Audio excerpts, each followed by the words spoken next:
তাদের ধর্মে একটা বিধান আছে যে আপনি ভালো হিন্দু হতে চাইলে আপনাকে গোমূত্র পান করতে হবে, মানে গরুর পেশাব পান করতে হবে।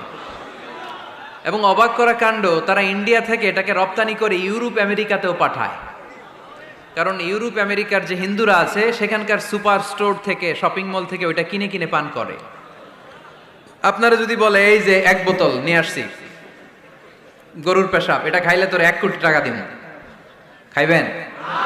আমি কমু তুই নিয়ে আইসোস, তুই খা, ঠিক কিনা?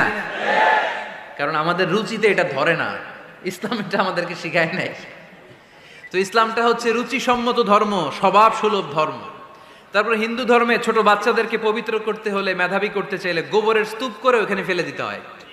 ওই বাচ্চা ছুটে আসবে, কান্না করবে, আবার ফেলতে হবে। ওর গা গোবর দিয়া একেবারে বিউটি পার্লারিং করে তারপরে ওর গোসল করাইলে ও খুব ভালো হয়ে যাবে, এরকম আইডিওলজি তারা বিলিভ করে। তো এটা একটা প্রাণীর মল কারো গায়ে মেখে পার্লারিং করা, এটা কি আমাদের আকলে ধরে?